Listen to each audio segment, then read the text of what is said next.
আরে এখানে পলিটা আবার কে রাখলো? কিছুই তো বুঝলাম না। দেখি তো পলিটার ভিতরে কি আছে। হায় আল্লাহ, এখানে দেখি অনেকগুলো টাকা। আরে এতগুলো টাকা কার? আশেপাশে তো কাউকে দেখতেছি না। এতগুলো টাকা কে আমার ঝুড়িতে রেখে গেল? ওই তো একটা আঙ্কেলকে দেখা যায়, আঙ্কেলটার কাছে যায় জিজ্ঞেস করি। আঙ্কেল, দেখুন তো এই টাকাগুলো আপনার কিনা? কই দেখি। আরে এতগুলো টাকা, যে করেই হোক এই মেয়েটার কাছ থেকে টাকাগুলো আমার হাতায় নিতেই হবে। আরে হ্যাঁ, এই টাকাগুলো তো আমার। আর তুমি এতগুলো টাকা কই পাইলা? আঙ্কেল, এই টাকাগুলো আমি আমার তরমুজের ঝুড়িতে পাইছি। মনে হয় এই টাকাগুলো আমি ভুলে তোমার ঝুড়িতে রাইখে আসছি। যাই হোক, তুমি এক কাজ করো, তুমি কাউকে কিছু বইলো না, যাও তুমি যাইয়া তরমুজ বিক্রি করো। আচ্ছা ঠিক আছে।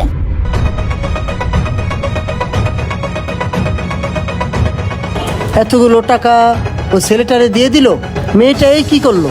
বিষয়টা তো আমার দেখতে হয়।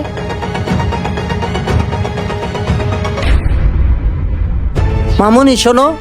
জি আঙ্কেল, কিছু বলবেন? ওই ভাই, ওই ওই দাঁড়ান দাঁড়ান। জি ভাই।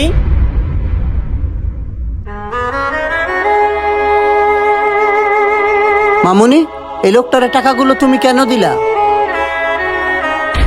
আঙ্কেল, এই লোকটা বলে এই টাকাগুলো নাকি ওনার, তাই আমি ওনাকে সবগুলো টাকা দিয়ে দিছি। হাই হাই, মেয়েটা তো এখন সব সত্যি কথা বলে দিল। এখন তো আমি ধরা খেয়ে যাব। কি করা যায়? কি বলতেছো মামুনি? টাকাগুলো ওনার মানে? টাকাগুলো আমি তোমার ঝুড়িতে রাখছিলাম। কিন্তু উনি যে বললো টাকাগুলো ওনার, বুঝছি উনি মনে হয় মিথ্যা কথা বলছে। আঙ্কেল, ওনার টাকাগুলো ফিরিয়ে দেন। কি বলতাছো? ওনার টাকা মানে? আমি তো তোমার কথা কিছুই বুঝতে পারতাছি না। ওই মিয়া, কিসে টাকা মানে? একটু আগেই তো দেখলাম টাকাগুলো ওর থেকে নিলেন। এই মিয়া, আপনিও তো দেখি এই মেয়েটার সাথে পাগল হয়ে গেছেন। আর দেখেন, আপনি বেশি বাড়াবাড়ি করেন না। আপনি বেশি বাড়াবাড়ি করলে আপনার খবর আছে কিন্তু। আরে ভাই, এনে কি হয়েছে? আর আপনারা এখানে ঝামেলা করতেছেন কেন? আরে ভাই দেখেন না, এই বাচ্চাটা বলতেছে আমি নাকি ওর কাছ থেকে টাকা নিছি। আর এই কথাটা কি বিশ্বাস করা যায়? হ্যাঁ আঙ্কেল, আমি সত্যি ওনাকে টাকাগুলো দিছি। টাকা দিছো মানে? ওনারে কত টাকা দিছো? ভাই, কথাটা আমি বলতেছি। এই মেয়ে ঝুড়িতে আমি 2 লাখ টাকা রাখছি, আর সেই টাকাটা এই মেয়েটা ওনাকে দিয়ে দিছে। দেখছেন ভাই, উনি নাকি এই মেয়েটার ঝুড়িতে 2 লাখ টাকা রাখছে। আর সেই কথাটা কি আপনারও বিশ্বাস হয়? হ্যাঁ ভাই, উনি তো ঠিকই বলছে। আপনি এই বাচ্চা ঝুড়িতে 2 লাখ টাকা কেন রাখছেন? হ্যাঁ আঙ্কেল, আমি সত্যি কথা বলতেছি। আমি নিজের হাতে টাকাগুলো ওনাকে দিছি। নিজের হাতে টাকা দিছো মানে? আমি তো কিছুই বুঝতেছি না। আচ্ছা, আমি একজন আনি লোক, আমি ওরে চেক করে দেখতেছি।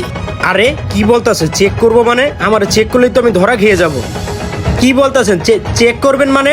চেক করার দরকার নাই, আর আমার কাছে তো কিছু নাই। আরে ভাই, আপনি এত কথা বলতেছেন কেন? আপনি শুধু দাঁড়ান, আমি আপনাকে চেক করব। আরে সত্যি সত্যি তো আমার চেক করতেছে, এখন তো আমি ধরা খেয়ে যাবো। আরে ভাই, এই তো আপনার পকেটে টাকা। আর মেয়েটা তো সত্যি কথাই বলছে। আর আপনারা বলছেন মেয়েটা আপনাকে কোনো টাকা দেয় নাই।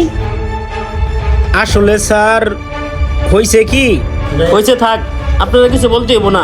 আপনার ব্যবস্থা পরে নিতেছি, আপনি শুধু দাঁড়ান। আরে ভাই, আপনি আমার একটা কথা বলেন তো, আপনি এতগুলি টাকা মেয়েটার জুড়িতে রাখছেন কেন? ভাই, এতগুলো টাকা ওই মেয়ে ঝুড়িতে কেন রাখছি তাহলে শোনেন। আসেন আসেন, তরমুজ নিয়ে যান। আরে এখন আবার কে ফোন দিল? হ্যালো, কি বললেন ডাক্তার সাহেব? বাবাকে সুস্থ করার জন্য 2 লক্ষ টাকা লাগবে। 2 লাখ টাকা জোগাড় না হলে আমার বাবাকে বাঁচানো সম্ভব না।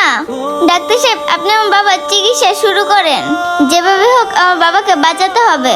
যেভাবে হোক আমি 2 লাখ টাকা জোগাড় করতেছি। আল্লাহ, এখন আমি 2 লাখ টাকা কোথায় পাবো? আল্লাহ, যেভাবে হোক তুমি আমাকে 2 লাখ টাকা জোগাড় করে দাও, তা না হলে আমার বাবাকে বাঁচাতে পারবো না। আমার দোয়াটা তুমি কবুল কর, আমার বাবারে বাঁচায় দাও তুমি। আমিন।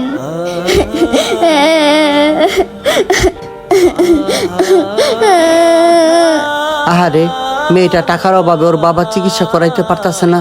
না, যেভাবেই হোক আমাকেই একটা ব্যবস্থা করতে হবে। এবার বুঝতে পারছেন ভাই, কেন এতগুলো টাকা ওই মেয়ে ঝুড়িতে রাখছি? হাই হাই, আমি এটা কি করলাম? মেয়েটার বাবা অসুস্থ, চিকিৎসা করানোর জন্য এই ভাইয়ের টাকা দিছি, সেই টাকাটা আমি মেরে দিছি। সি। হ্যাঁ ভাই, এবার বুঝতে পারছি কিন্তু ভাই আপনি এতগুলি টাকা মেয়েটার জুড়িতে এভাবে না দিয়া সরাসরি দিতে পারতেন।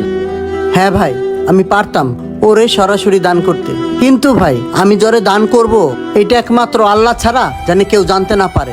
হ্যাঁ ভাই, আমি বুঝতে পারছি। এই নাও মামুনি টাকাগুলি, এই টাকাগুলি নিয়ে তুমি তোমার আব্বুর চিকিৎসা করো। আচ্ছা ঠিক আছে ভাই, ভালো থাকেন, আমি ওর ব্যবস্থা নিতাছি। এই চল আমার সাথে।